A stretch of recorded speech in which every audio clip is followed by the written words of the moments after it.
say this. Romance books without smut do romance better than books with smut do.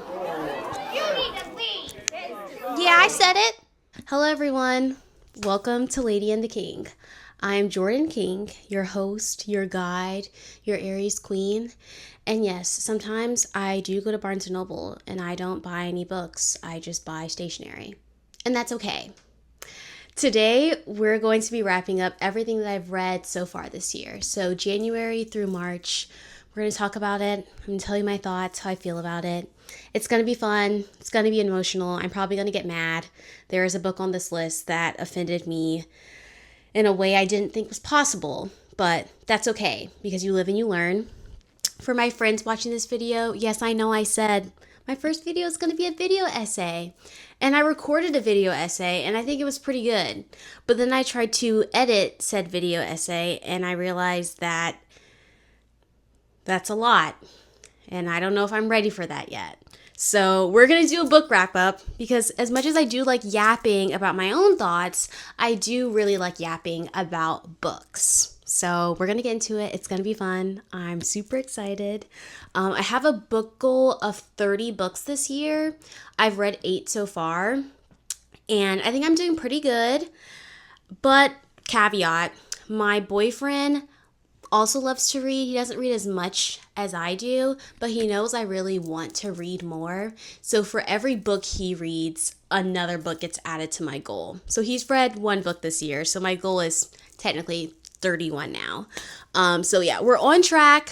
We're going to do this. It's going to be great, but we're going to get into what I've read so far this year. And it's been interesting to say the least. So let's start. So before I get into the books that I read, a couple housekeeping things, just because it's the first time I've done a video like this.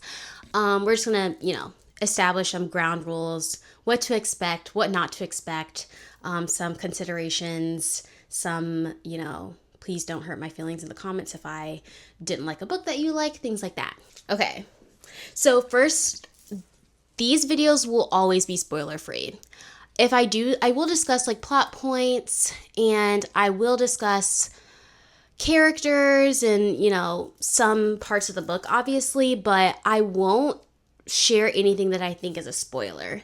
But if you want to go into these books not knowing anything about them, please do not watch this video and then get mad at me, because I'm telling you now, I'm going to say some stuff. Again, spoiler free, but I'm going to say some stuff. So do not get mad at me. Number 2, on the same train, the thought as don't get mad at me, please don't get mad at me because of my opinions about the books that I'm going to discuss. My opinion is not law. I am an Aries. I'm going to get passionate about things. I'm going to tell you that this book affronted me in a way that I've never experienced before. But if you love that book, that's okay. It's just my opinion. And I also encourage you to share your opinions in the comments, but keep it cute because I'm sensitive. So next on the list, I read books, like physical books. I primarily read on my Kindle, but I also listen to books on Audible. I will tell you how I read said book, because I do think that matters. Like, me reading on my Kindle is different than an Audible experience, Those are really the only ground rules. Next, we're going to get into my rating system, because it's very specialized. Not really. The 1-star category is what I'm calling keep me warm in the mountains. And that is because the only utility these books have is to be thrown into a fire to keep me warm as I'm stranded in the mountains. Nothing else. Do not read. Do not pass go. Do not collect $200. Absolutely not. Again, that's my opinion. 2-star category is I'm just kind of annoyed. I don't want to throw it into a pyre. I'm not writing the author a very passionate letter. I'm just kind of annoyed. Like, I'm just like, okay, whatever, whatever. I'm fine. It's just like, why would you do this? But also, it's fine. Okay, you do you. Enjoy your life. I'll be over here. You stay over there, And just like a little bit like, whatever. 3-star, cute. It's cute. Like, it's cute. Like, I had a good time. It's like, whatever. Like, not terrible, not great. I'm not really annoyed. Maybe some annoying things happened. That's why it's not a 4-star read. But it's, like, cute. I think a 3-star book and a 3.5-star book is very different to me. Like, a 3-star book, again, it's cute. Lowercase letters. All lowercase. A 3.5-star is cute, all caps. Does that make sense? Thank you. It does. 4-star category, boy, we had a time last night. I think that's self-explanatory. My 4-star category is boy, we had a time last night. It was fun. Like, absolutely 10 out of 10 would recommend. Yes, not perfect, but boy, oh boy, did we have a time last night. Okay, and then finally, my 5-star category is large black milk tea with burnt brown sugar syrup with double boba. Because it is, give me 10 of them right now. I'll tear them up live. Yep. Yeah. This is just perfection. Because that boba order is perfection. Try it, if you want to. But yeah, it's perfect. Absolutely. I reveled in it. I basked in it. I will shout it. It's praises from the mountaintops. Like, it's very, very serious to me. It's amazing. Yeah. Now we've set the stage. We know what's going on, and now we can actually get into the books that I read. Okay, just for funsies, we're going to start off this review with a silent 5-second review of every single book I read. So I'm going to put my mic down. I'm going to take a sip of water first.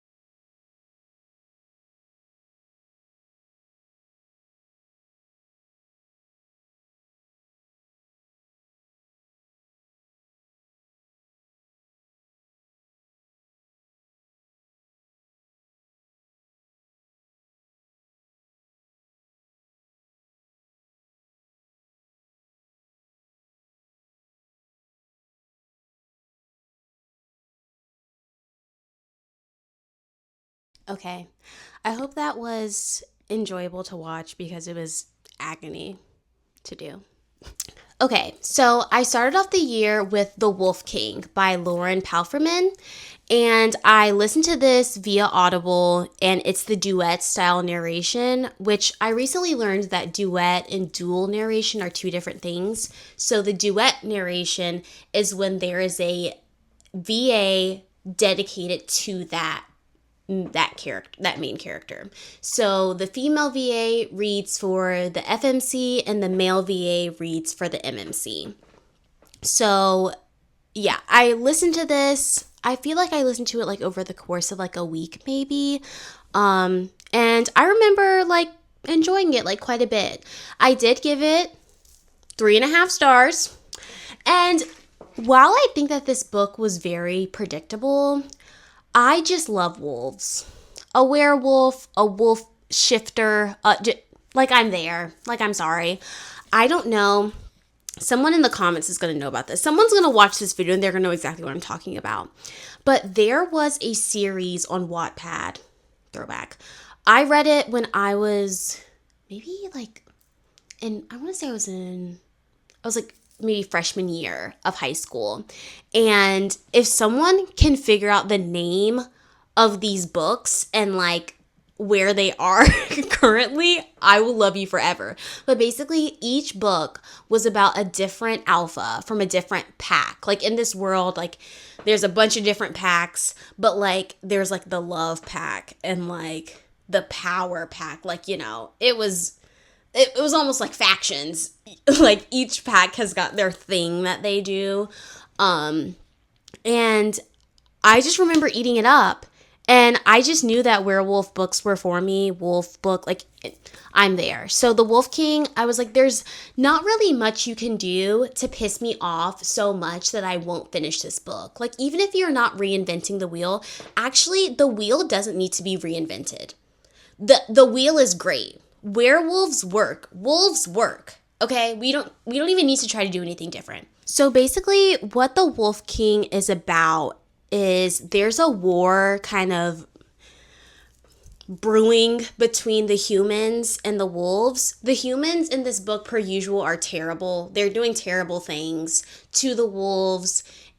They're very nasty people. And Princess Aurora, her dad, is the king, gets kidnapped. There's like a raid one night, and Aurora gets kidnapped. And of course, there's, it's forbidden romance. She's kidnapped by I think Callum is like one of the alphas. He's not like the alpha, but am I remembering this wrong? It doesn't matter. He's someone important, an alpha of sorts. I can't remember. I'm pretty sure he is. But he kidnaps Aurora, and that's pretty much it. Aurora also has this man that she's betrothed to who's a dick. Just all around terrible person, just irredeemable, just, yeah, 0 out of 10, just awful. So that's an element of it, is that she has this idea of wolves because of what her father and her soon-to-be husband have kind of like instilled in her. So she's got some prejudices. She's got to work that out. It's almost giving, in a way, this actually makes no sense, but I'm going to say it anyway. Judy Hopps' Zootopia, she has this experience with a fox, but more than that experience shaping her understanding of foxes, it's also the people around her, right, that are like telling her that foxes are terrible beings and they're just monsters. And that's Zootopia. That has nothing to do with the Wolf King. I don't know why I said that. Yes, I did enjoy this. This is the first book in a trilogy. The second book is out, but the third isn't. I did start the second book, which is called The Night Prince, but I stopped like maybe 20% in because I have a feeling that Miss Lauren is going to do something that is going to piss me off. And because I predicted almost every single like plot twist or plot point in The Wolf King, I was like, I'm pretty sure I'm right about what's going to happen in The Night Prince. And I need the third book to be out after I finish The Night Prince. You get what I'm saying? If I read this book and it pisses me off, I need to have the third book already here so that I can read how Miss Lauren is going to fix whatever she did in the second book. You get me? So yeah, I'm waiting. I'm waiting until the third book is out to finish it, but I'm going to finish it. I'm going to read the next 2 books. It's written in stone. There were some things about this book that I did not enjoy, but again, it's the werewolf thing, it's the wolf thing. There's going to be some slight, misogyny and it's going to slip through, and we just have to accept her for what she is and go about our business. However, I don't think this is a spoiler, but Callum, who is the male main character, is blonde. And that alone tells me that Aurora probably won't even end up with him. Do I have really anything else to back that claim? No. Except for the fact that fantasy authors hate blonde men. It's true. They hate blonde men. What's his face from the ACOTAR? Blonde. That's my only example. Wow. I'm sure there's more out there. But I think the problem is that you don't see a lot of books, or I don't read a lot of books, where it's romantasy and the male main character isn't described as having like dark hair. It's always a brunette. It's always brunette or black hair. It's never a blonde. So when this blonde Callum Wolf shows up, I'm like, who is that? Okay, so I do think that Callum is a nothing burger, but Blake isn't. I genuinely think Blake is the reason why this went from a 3-star to a 3.5-star, because he is just everything. There's like a smut scene with Callum and Aurora, and I'm like, oh, like whatever, like let's get this over with. But Blake and Aurora will just have a conversation, and I'm like, ooh, ooh, ooh, ooh, yeah. Like, sign me up. Yeah, I need 10 more chapters of this, actually. I just enjoyed their dynamic so much more than Callum and Aurora's. Callum can be a bit territorial, which I guess it's just playing into the wolf thing, but I don't appreciate that. You need to back up off me. Don't tell me what to do. I got this. Thank you. I don't think that there was anything particularly like memorable or like show-stopping about this book, but again, I don't think that that's a bad thing. I found it comforting. I found the plot comforting. Like, I enjoyed myself. I wasn't stressed out. And you guys, I was reading this book during January.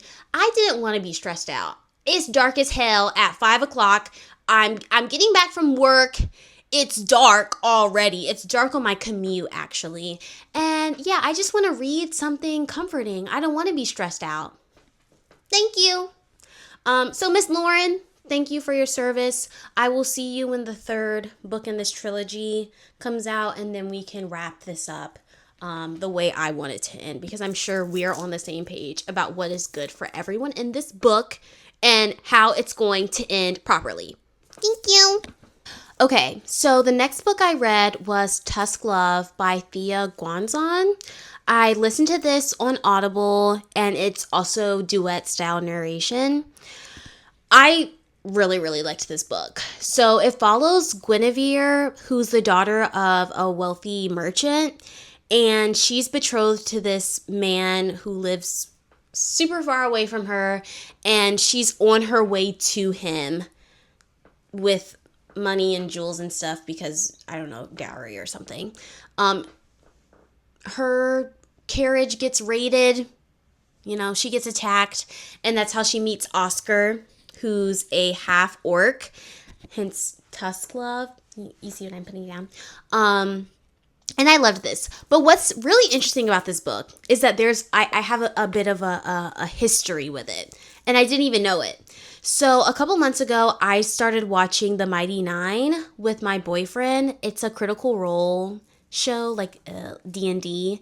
So one of the main characters, Jester, who is an icon, talked about this book in the show called Tusk Love. She is obsessed with it. She's talking to one of the other characters about it, and she finds the book in the market. And, I thought nothing of it. I'm just watching the show. And then I found Tusk Love on Audible, but it didn't even register. I didn't even connect. The dots weren't even connecting in any way, shape, or form. I was just this sounds interesting. I'm going to read this. And it's fantasy, and there's monsters and stuff. And I also liked that the male main character wasn't a human. I was like, oh, that's kind of cool. And I read it and loved it. And then when I finished it, I realized I was just scrolling Tusk Love, and someone was talking about Jester and how much she loves it. And I was like, oh my God, it's the same thing. It's the same thing, you guys. It's the same thing. But yeah, I absolutely loved Tusk Love. I gave it 4 stars. I don't know if I already said that. I loved it. I loved it. I love it. Gave it 4 stars. It was amazing. The smut, top tier. If you're going to read this book, though, I recommend you read it late spring, early summer. I just feel it's just the perfect either beach read or lake read, something. Something about it is just so fun and warm, and I was just oh, this is just so much fun. I really, really liked it. I don't think, again, it did some unique things, but it was a pretty formulaic romantasy story. It was pretty this is gonna end the conflict and the smut, and it's all gonna do its thing.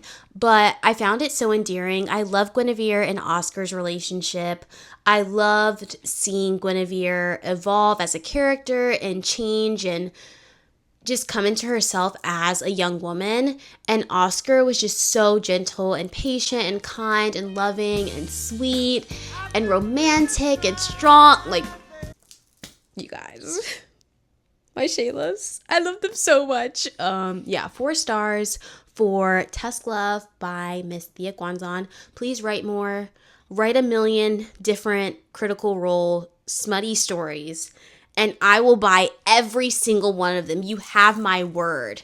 I'm telling you, this needs to get done. You will be a billionaire if you do this.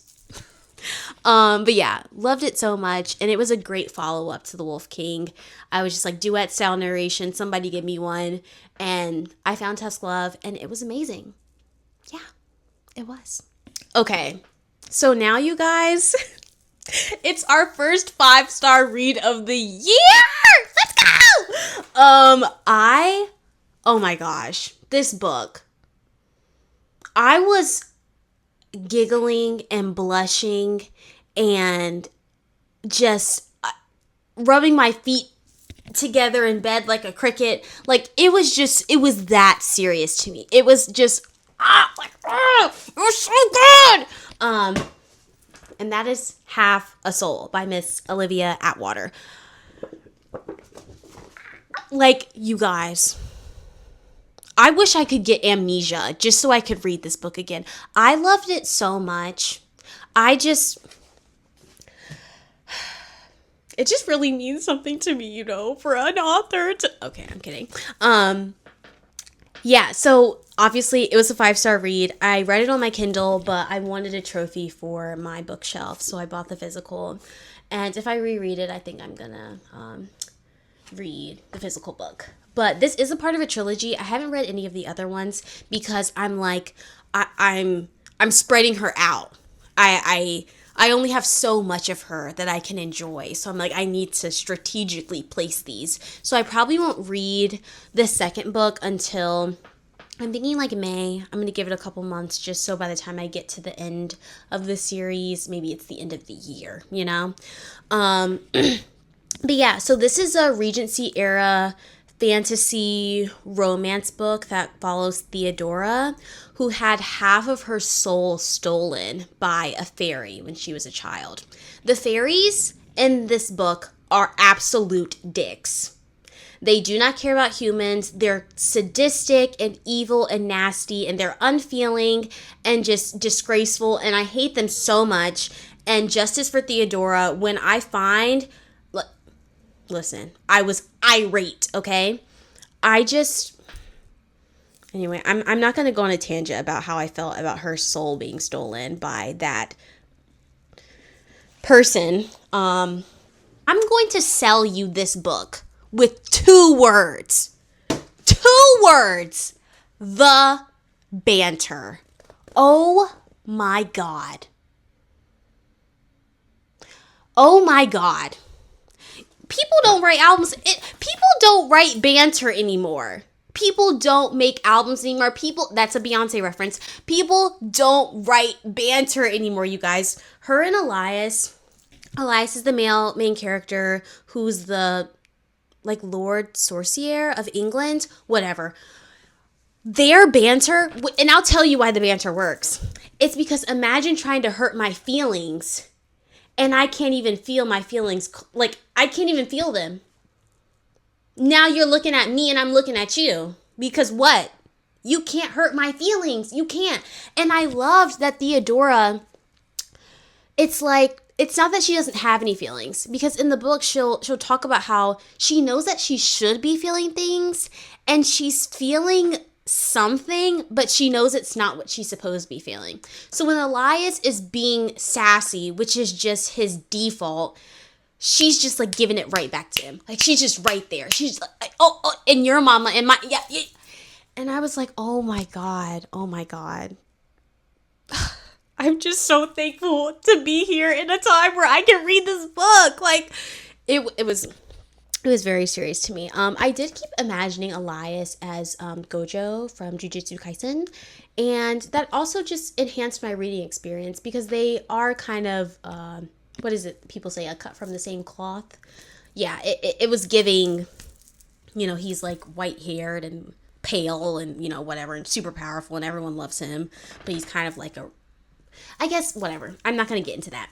Another way I can sell you this book, if the banter didn't sell you, let me say something. Can I have the floor, please? Let me say this. Romance books without smut do romance better than books with smut do. You need to leave. Yeah, I said it. I did, and I meant it. And this book, there's no smut in it, but the tension, the banter, the looks, the hand. You guys know that scene in Pride and Prejudice 2005 where Mr. Darcy helps Lizzie into the carriage and he walks away and he's like flexing his. Imagine that moment bottled up, concentrated into a concentration, if you will, and create, like, it's that moment took physical form in this book. If that doesn't convince you to read the book, I genuinely don't know what will. Like, it was just too good. There were also so many, like, banger quotes in this book. Let me read y'all something. Because Elias, who's supposed to be the Lord Sorcier, some wizard guy, he's also a philosopher, mind you. Let me find this quote. So, here's the quote. There is no such thing as evil in this world, Elias told her quietly. It does not help to look away from it. It does not even help necessarily to look at it. His fingers brushed through her hair and she shivered. But sometimes, when you cannot force the world to come to its senses, you must settle only for wiping away some of the small evils in front of you. I read that and I was like, yeah, because there is so much evil in this world. There is. Every time I open my phone, it's like Mr. Evil has passed the evilest evil bill to ever evil in the evil world. Every single day. Every day there's some nonsense. And yes, sometimes we just have to do the little things. Yeah. Thank you, Elias. Thank you for sharing your thoughts with us because we actually really needed that. But seriously, you guys, this book was amazing. I'm going to read I think there's 2 other books in this kind of like series. I don't know if more are being written, but it was just so nice, so sweet, but not like corny. I don't mind corny, but it wasn't corny. It was sweet. It was romantic. It was in some ways like sensual, and it was amazing. Also, the side characters in this book are awesome. They all have their own journeys that they're going on. I was heavily invested in what they had going on in their lives. Like, I wasn't just like, okay, let's get back to Dora and Elias. Like, I genuinely wanted to know what was going on. Okay, so the next book that I read was The Very Secret Society of Irregular Witches by Sangu Mandana. And I did read this on my Kindle. And it's about a witch named Mika Moon, which, like, cutest name ever. And she's a witch. It's set in like modern day, society or whatever. But the witches in this world don't often meet with each other, and they also just don't like live with other witches or engage with each other on like a regular basis in order to protect themselves. Which is actually really smart. But that also just means that they live very like solitary lives because they're discouraged from telling loved ones or anyone about them being witches. So yeah, they just live very isolating lives. And Mika gets scouted out via social media by this man living in like the English countryside to come and teach 3 young witches, sisters, who all live together, which is just very dangerous. In the book, they explain that like their magic can kind of like get a little bit rowdy if you're around other people, like things can go a little wrong. But Mika is offered a position to teach these young witches magic. So I gave this book 3 stars. I don't think that there was anything wrong with it. I just don't think I like romance books set in the modern day. I don't know why. I liked Part of Your World by Abby Jimenez, and I liked it, but I think what I liked about that book was the reversal of power, that the woman in the book is the older one with the money and the big career, and the man wasn't that person. Usually it's flipped. But yeah, I just don't think I'm a modern romance girl. I think Jamie, the male love interest, was like cute, but there was nothing particularly memorable about his character. I was just like, okay, like this is cute. I think what was way more endearing to me in this book was the found family element of things. Like I said, Mika's not by nature, but because of who she is, she's a very solitary woman, and just, I won't spoil it, but just the coming together of everything and everyone and her finding a place in the world with other people was just so, it was so cutie. I think I just didn't really care about the romance as much as I cared about the other dynamics going on in the books. I also really enjoyed Terracotta, who's the middle child. She was just so angry and territorial and just rebellious. And as a middle child, I was like, this is just so healing. Middle children stand up. Thank you, Terracotta. Thank you for being angry and protective and loving and rebellious. We genuinely do love to see it. But yeah, like I said, it was good. 3 stars. Just don't think modern romance is my thing. I need the forces of evil conspiring against my lovers in order for me to be locked in. I fear I just need 1,000-year war in between you. I need magic and forces of evil to really get there. But yeah, Mika was a very realistic character, which I think it's second to the found family element. It's the part of the book that I liked the most. She just seemed so real. All of her thoughts, her actions, I was just yeah, if I was in the situation she was in, I feel like I would be the same exact way. And I really did enjoy her. I just don't think that the romance was for me particularly. But yeah, it was a good read. The next book I read was Ring Shout by P. Jelly Clark. And I genuinely have no words. I'm going to talk about it, but please know that nothing I say is really going to live up to this book. You have to read it for yourself. It was just amazing. Quick synopsis, 3 Black women hunting monsters that were created out of hatred in 1922 Macon, Georgia. Need I say more? I saw this book. I was at Barnes & Noble, and it was on the 5-star reads fiction table they had set up. And 5-star, indeed. 5 stars, yes. Large black milk tea with burnt brown sugar and double boba, indeed. That's what this book is. It's also a novella, so a quick read. You're not going to want it to be a quick read, though. My only critique of this book is that I wanted more. And that wasn't even enough to, knock it down, a half star or a star. I was just I just want more of this because it's amazing. So yeah, it's basically about 3 Black women who are hunting Ku Kluxes, which are monsters that are created out of the Klan. And yeah, I just loved this book. I loved the dynamics between the 3 characters. I also loved that they showcased other cultures, not just African American culture in the book. There are moments where they're talking to people from different cultures, and it's just an amazing moment of cultural exchange and a snapshot into what the lives of other people in the South were like.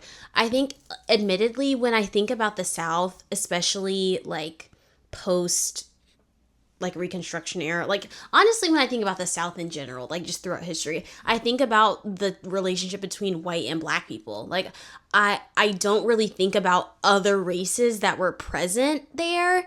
And I think it's also what I enjoyed so much about Sinners. If you haven't seen it, what are you waiting for? Go get an HBO Max subscription or sail the seven seas. Like, just go watch it. But I really enjoyed seeing those little moments. Also, there's like a juke joint in Ring Shout, and I was just like, yeah. I read it shortly after watching Sinners, and I was like, yeah, this is exactly what I need. Absolutely. It is like a horror kind of thing, but it wasn't like super scary. Like, there were some moments where I was like, oh my God, like I'm about to be sick, but it wasn't like particularly scary for me. And I'm not a scary book girl. I'm not a scary movie girl. I went to go see Weapons at 10 a.m. because though I wanted to see it, I said I need it to be light outside when I'm done with this movie. And despite doing that, for about 3 or 4 months, I had to sleep with the bathroom door in my bedroom. The bathroom is in there, and I had to close the door. I was like, it can't even be cracked, because you guys know what scene I'm talking about if you've seen it. When that woman comes out of that house with those scissors, and like the door just like open. No, I couldn't do it. So not super scary, but very like, ooh, like I was like, okay, wait. Give me a minute. But yeah, P. Jelly did such an amazing job with this book. I'm definitely going to read more stuff from him.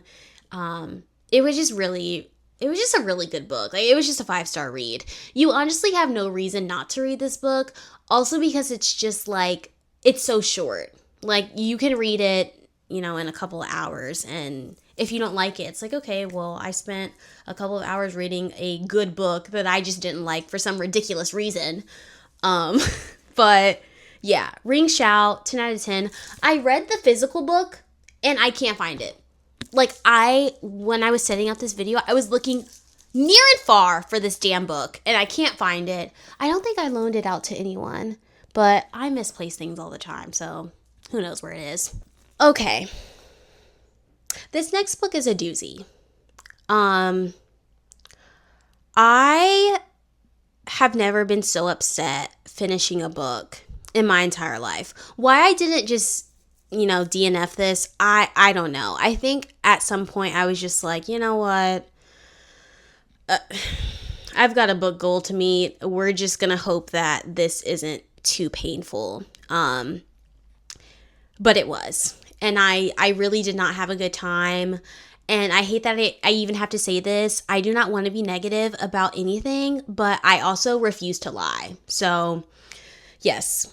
Anathema by Carrie Lake. I'm going to give this book 2 stars, only because there's a small part, there's like this tiny little voice in my head that's like, maybe you just didn't enjoy it because you listened to it. And this is a book that needs to just, like, you need to just read it.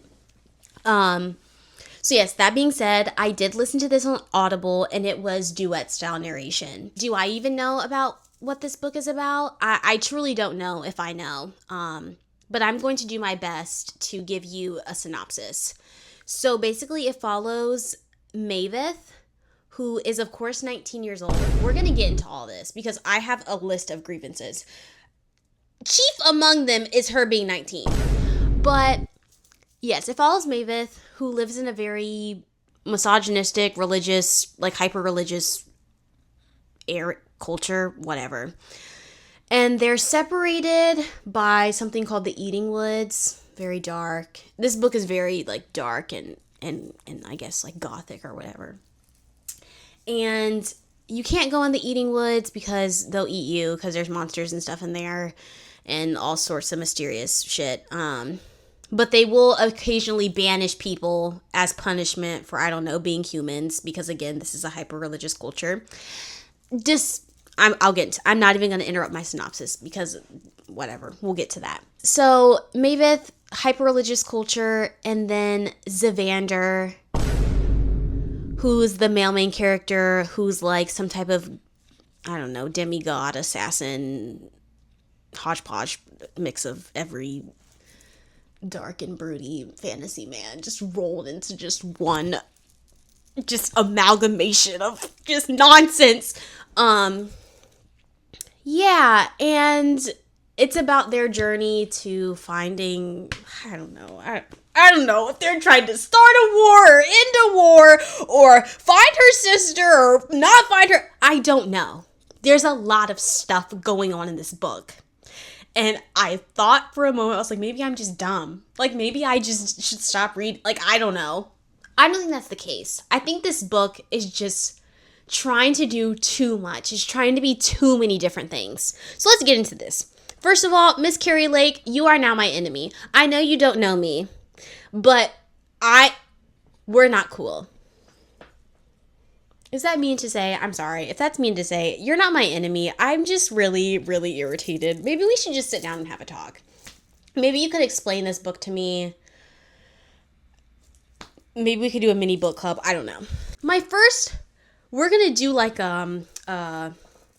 what's it called when someone's got first count, first degree murder, second count. We're going to do that. We're going to list the things that I am mad about in this book. Number 1, the world doesn't make sense. Why is the place where the mortals live called Mortasia?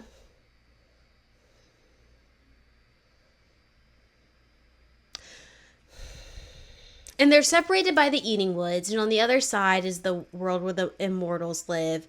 And it's just so confusing to me about who's the king and who isn't, and who exists in this world, and where is everybody located, and what's going on. I just feel like I couldn't understand the world building that was going on. I was very confused. The Mortasia thing was just a little bit too on the nose for me. I was like, okay, the mortals live in Mortasia.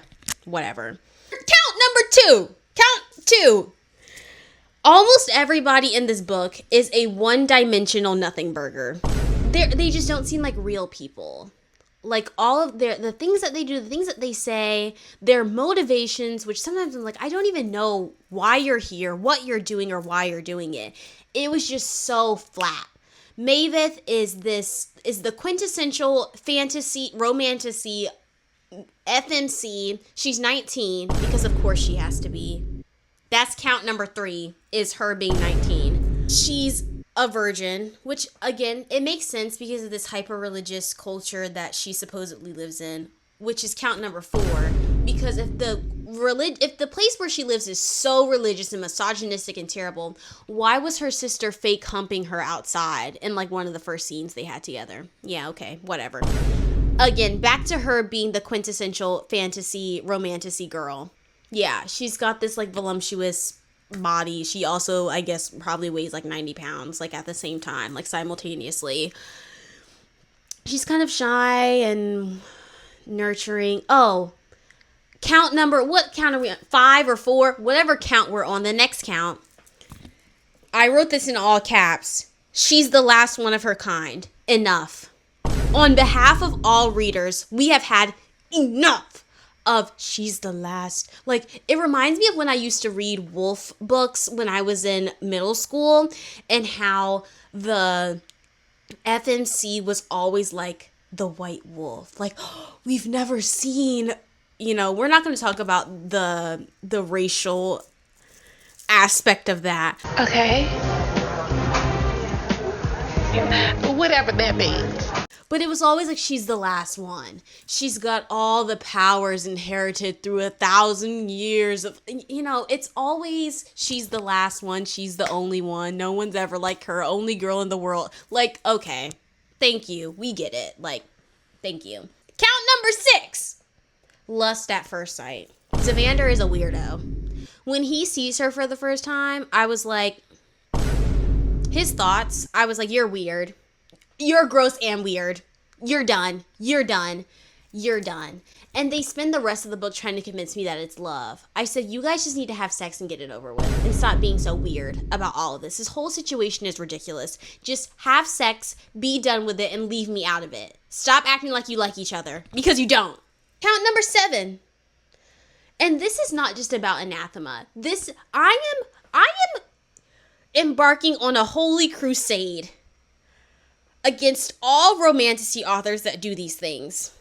Why is it that other female characters in your books cannot be like nurturing or kind or sweet, and even like in a similar way that the female main character is? It's like the other female characters always have to be like sassy, and they just have to be the, what is it, kind of like the foil to, I don't know if I'm using that right, I feel like I am, but other female characters are the foil to the female main character. Any kind of trait that she has cannot exist in anyone else. So they always make the female character some kind of kind or nurturing or any of those things, and no one else in the book can be that. And that was really, really irritating to me. There's not that many other female main characters in this book, but the ones that do exist, I was like, you're just supposed to be her opposite. Like, that's your only purpose in this book, is to highlight the ways that she is so virtuous and pure and innocent, and the last one. Thank you. Next. Count number, what are we on? BMO, help me. BMO, you guys. BMO, what count are we on? BMO doesn't know. Count whatever, 8. Is anyone interested in writing a fantasy book where the main character has experienced an orgasm or at least a pleasurable sexual experience? You in the back. Do I see someone in the back? Oh, nope. Anyone? Any takers for female main character who has had an orgasm or has at least had a positive sexual experience? I will even take, like, masturbation.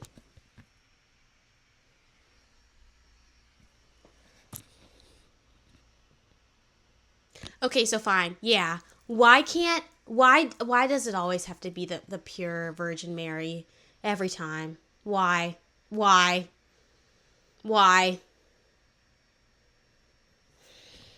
No more 19-year-olds in fantasy books. No more. You're done.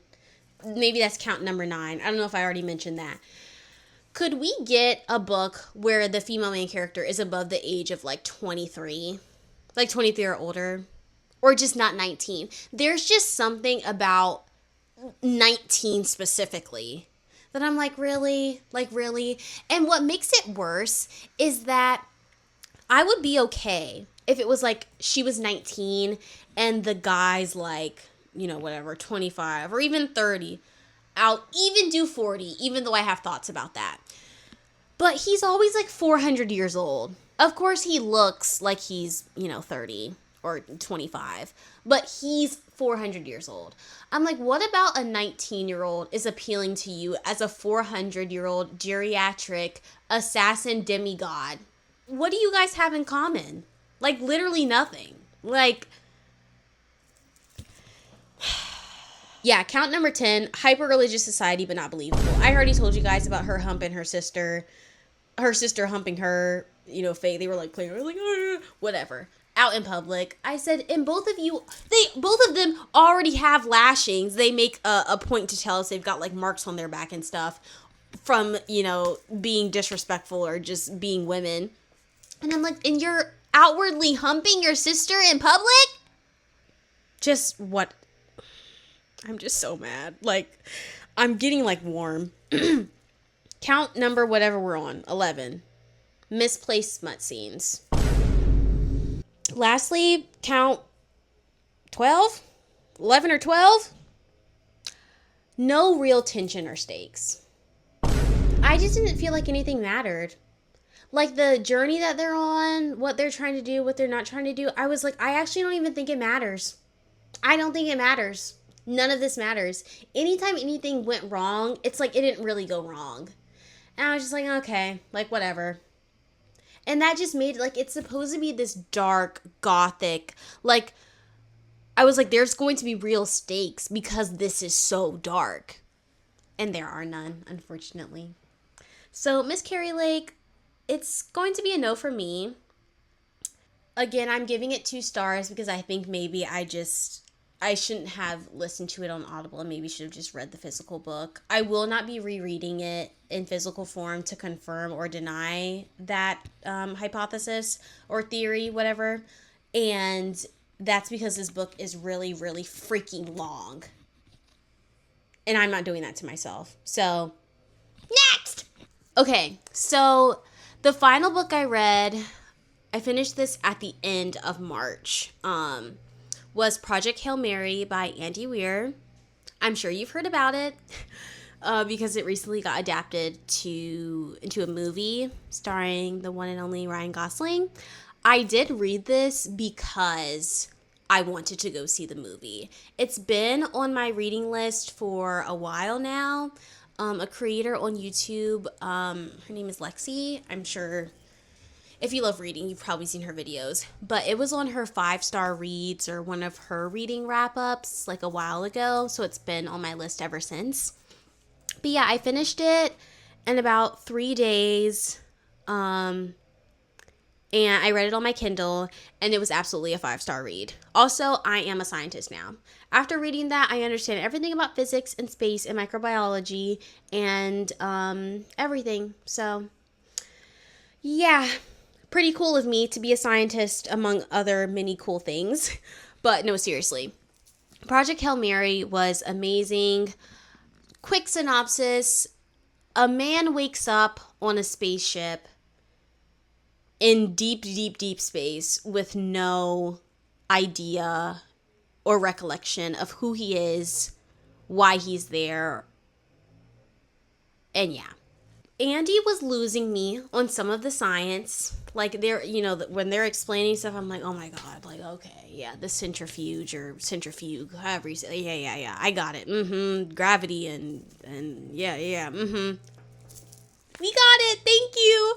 But despite that, it was still really good. And it was very, at least for me, like science, like dense, if you will, but I could still make sense of most of it, and it didn't ruin the reading experience for me. I actually, I liked that there was so much explanation going on, and it seemed very realistic.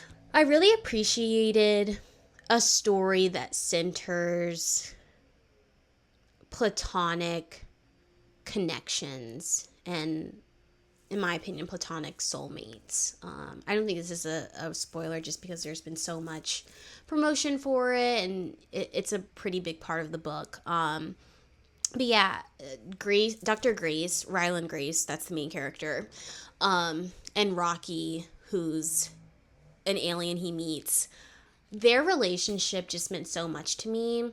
I really enjoyed the evolution of them understanding each other, like their language, like literally being able to communicate, but also understanding each other as just like beings. I can't say humans because Rocky's not a human.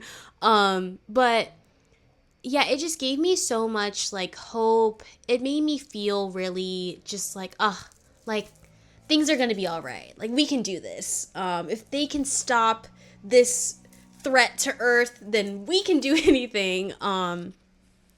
It was really nice. I feel like Ryland Grace was such a believable character, so endearing, flawed and lovable and kind and heroic and just full. He was a very well-rounded character. I needed to read this book after Anathema, after the plague of one-dimensional characters that were motivated by absolutely nothing. It was really, really nice to read a book where there were real stakes and real motivation and real connections and real conversations. I cried like 3 or 4 times reading this book. Rocky is my son. Don't speak to me or my son ever again. He's very, very, very important to me. And yeah, I just loved it. I can't remember her name, but the kind of like lady that's in charge. 10 out of 10. There are scenes, I'm not going to spoil anything, but there are scenes in this book where she is just like I am that girl. Literally, there's nothing you can do to me. We'll figure all this other nonsense out later. I'm going to get this done, and you need to move out of my way. Actually, you don't even have to move out of my way. I'll get my people to move you out the way. But you're not about to sit here and waste my time. The courtroom scene, I said, yeah. Give me 10 of them. Yes, thank you. I also enjoyed the, like, literally everybody in the world coming together to fix this problem. Everyone is fighting about everything literally all the time. Governments are just arguing and not cooperating, and the world's just kind of on fire. I was like, yeah, I like to believe that if there was a threat to all of humanity, we would all come together and put aside our very petty or not so petty differences and save ourselves and save each other. And that made me feel really good. I'm considering reading The Martian, just because I did like this so much, and I'm like, if I can handle the science here, I'm sure, I can handle whatever is going on in The Martian. But yeah, really, really great. 10 out of 10 would recommend. Project Hail Mary, Andy Weir. Also, you should go see the movie. I saw the movie. I did cry. It was amazing. They did take some of the science out of it, which they had to. If they didn't, it just wouldn't work. But yes, go watch the movie. Go read the book. I think they're both excellent. And yeah, it was really, really fun. So yeah, that's everything I read so far this year. January through March. 8 books. Wait, no. 7 books. I just finished another book first week of April. So I'm at 8 now, but read 7. And yeah, there were some ups. There was some downers, but it was really, really fun. And I really enjoyed being able to read so much and read different things. If you have thoughts about any of the books that I mentioned, if you've read them or wanted to read them, please let me know in the comments. If you made it all the way to the end of the video, thank you. That's so cool. I don't know how long this video is going to be, but it's probably going to be pretty long because I like to talk. I'm currently writing the script for my next video, which is going to be a little bit more video essay-y. But I'm doing some research. I want to make sure that it's done well, but I'm also trying to have fun with this and not be so intense about it. Thank you all. This has been fun. I am Jordan King, and this is The Lady and the King. I hope you have lots of fun reading. Like I said, let me know what you're reading in the comments. If you have thoughts about any of the books that I read, let me know. And I will see you next time. Bye. Say bye, BMO. Bye.